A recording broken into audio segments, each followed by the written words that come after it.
We may have been tricked, beguiled. Was it all just a plot to rearrange society?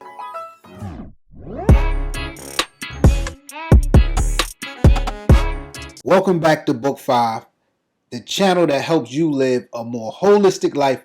This is your man Jay, and today we are going to talk about the what seemingly now is over pandemic and the effect that it has had on us over the course of the last 2 years. Now, I'm not going to go into anything specific about, you know, um, the numbers and, the jab and all of this thing. I just want to speak from a perspective of, man, we were shuffled in the house. Okay, we were told that this outbreak was happening, and it was a danger to public safety to be outside. So we were pushed in the house, and we were told to kind of wait the storm out while the powers that be, the experts, figured out a way for us to, get back to normal life, right? And during this time, we were given support by the federal government, the Federal Reserve, and other state entities in weathering that storm. Okay, we were given financial help by the way of PPP loans. By the way, I didn't get any.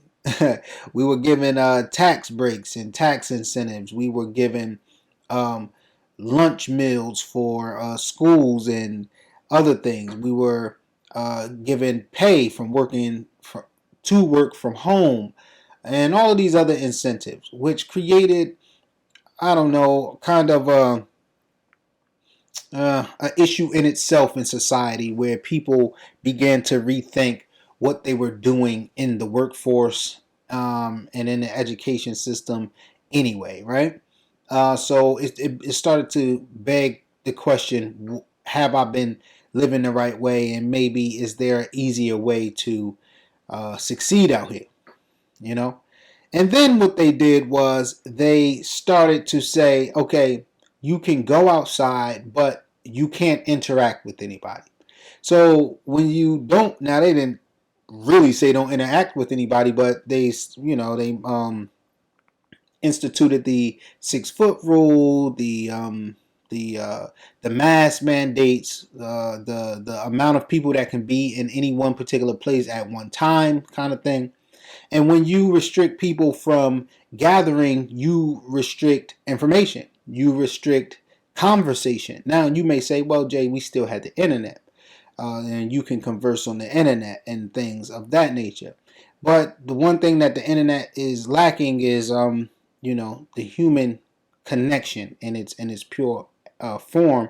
And what happens is communication can get convoluted when you're using devices. Anyway, so we were away from each other. We weren't communicating, sharing certain information and outlooks. People were afraid to express their views on the whole situation due to political correctness and not wanting to offend your neighbor. Then we had a you against me thing with the jab, whether you was for it, whether you was against it, whether you was holding up the progress and not the progress. So it was a lot of infighting with that. So while we were preoccupied with not speaking to each other, staying away from each other, and preparing for this biological outbreak, they were turning the world around. And when I say they, I mean the powers that be. I know that that's a broad term, but don't be fooled. There are people who rule this world, okay, and who have more influential influence and power than you may know. And so what they were doing was they were getting together and they were seeing how they could turn this world around. Now, here's the proof, right? Now you don't even hear about the uh, the pandemic, right?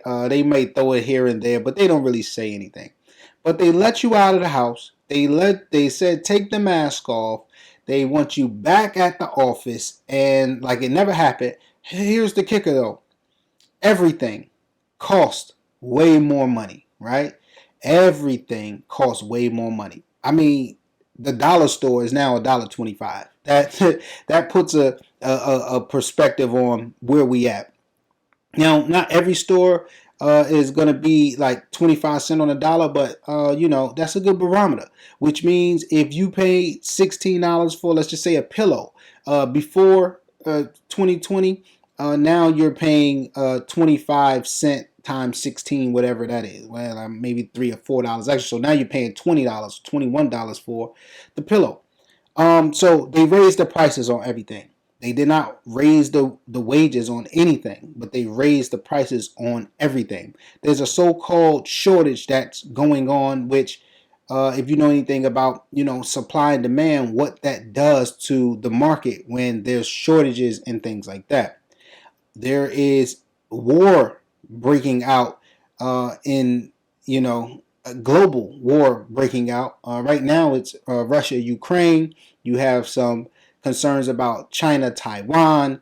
There is still conflict in the Middle East, Israel, things like that. So while we were in the house hiding, all of this stuff was brewing in the background. And it's like the same playbook. I don't understand how people can keep falling for the same thing. You get spewed down by people when you say, man, I don't believe anything that they're saying on this news media. They may be lying to us. They call you a conspiracy theorist. You're this and that. And then after the fallout, and then hindsight is 2020. But a lot of times that 2020 is useless because the damage has been done. So we may have been tricked with that whole. And I'm not saying that the health concern was not real. What I'm saying is it was used as a tactic to turn our head one way and do something on the back end. I think that's what happened. So moving forward, man, paying attention to what's going on out here, not believing everything that these people get on this TV and say to you, and start to form your own opinions and use some critical thinking is going to be paramount moving forward. Okay, so that's all I got for you today. And of course, I want to leave you with the script, and that's going to be Psalms chapter 55 and verse 12. Okay, it always sound good, right? It always sound good, but you got to know the intentions of people when they are speaking to you, and don't get caught up with smooth words. All right, that's all I got for you today. This is your man, Jay. Thanks for joining us on Book 5, the channel that helps you live a more holistic life. I'll catch you next time in the book club.